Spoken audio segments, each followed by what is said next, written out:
पावन भक्ति मार्ग यूट्यूब चैनल पर सभी भक्तों का स्वागत है। मैं आचार्य मनोज जी महाराज आप सबके बीच में उपस्थित हुआ हूँ। कार्तिक कृष्ण शुक्ल पक्ष में अभी एक त्योहार की चर्चा में सूर्य षष्ठी व्रत के रूप में कर रहा था। आइए दूसरे त्योहार की चर्चा भी करें। इसी कार्तिक शुक्ल पक्ष की अष्टमी को गोपाष्टमी भी कहा जाता है। भगवान श्री कृष्ण का इस धराधाम पर जब अवतरण हुआ, उन्होंने अवतार ग्रहण किया, तो भगवान श्री कृष्ण यहां अवतार तो राजा के यहां ग्रहण करते हैं, लेकिन पालन पोषण उनका नंद गोप के यहां होता है। ऐसा क्यों? ऐसा इसलिए कि भगवान का जो रामावतार हुआ, रामावतार में भगवान श्री राम ने सबकी तो सेवा की, लेकिन गौ सेवा से वंचित रह गए। गौ की जिस प्रकार से सेवा उन्हें करनी चाहिए थी वह शायद न कर सके।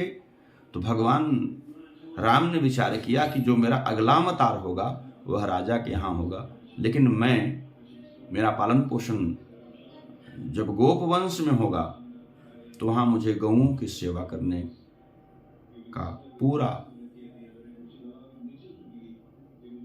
समय प्राप्त होगा। गौओं के प्रति मेरी निष्ठा, गौओं के प्रति मेरी भावना जो है उसको सुदृढ़ करते हुए समाज संसार में लोगों के बीच में कि गौ माता ही श्रेष्ठ हैं और गौ माता अनादिकाल से श्रेष्ठ हैं, इनके लिए इनकी पूजा करनी चाहिए।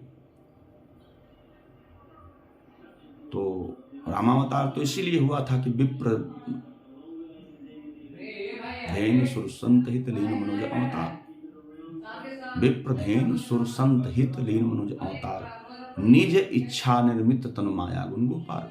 लेकिन सबकी सेवा की, लेकिन विप्रधेनु सुर संत हित, धेनु की सेवा न करने के कारण भगवान श्री कृष्ण के रूप में, लीला पुरुषोत्तम के रूप में जब अवतार ग्रहण करते हैं, तो भगवान जब कुछ ही दिनों के हुए तो मैया से उन्होंने कहा कि एकमात्र कम वर्ष की अवस्था में ही जब चलने फिरने लायक हुए, तो मैया यशोदा से कहा कि मैया मुझे गोप बना दो, मुझे गोचारण करना है, गौओं की सेवा करनी है, गौओं के साथ रहना है।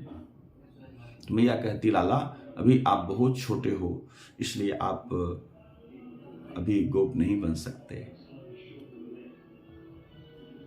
तो मैया ने उन्हें बछड़ों को चराने की अनुमति प्रदान की।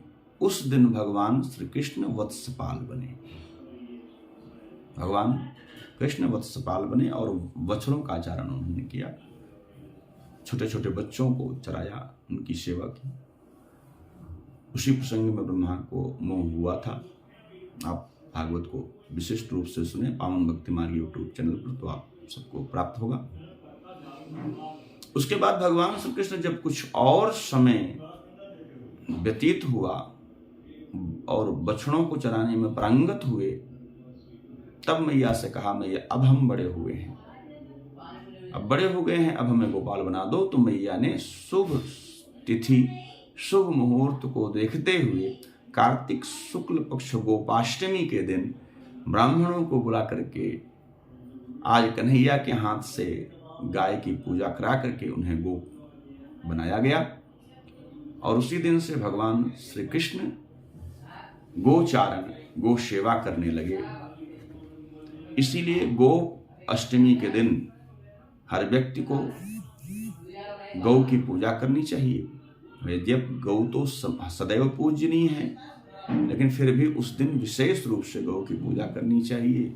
गौ को कुछ पदार्थ अच्छे खिलाने चाहिए, गौ की सेवा करनी चाहिए। भगवान श्री कृष्ण का दर्शन करते हुए कि प्रभु इनकी सेवा पूजा किए हैं, तो हमें भी इनकी पूजा करनी चाहिए। और हर व्यक्ति को गोपाष्टमी का सुंदर त्योहार मनाना चाहिए। तो हम सब भी आने वाले गोपाष्टमी त्योहार के दिन गोपाष्टमी को मनाएंगे। और राधे राधे, जय श्री कृष्ण। हमारी आप सबके साथ शुभकामना। पावन भक्ति मार्ग यूट्यूब चैनल पर आप अवश्य देखें और निश्चित रूप से पावन भक्ति मार्ग चैनल को शेयर करें, लाइक करें, सब्सक्राइब करें। राधे राधे, जय श्री कृष्ण।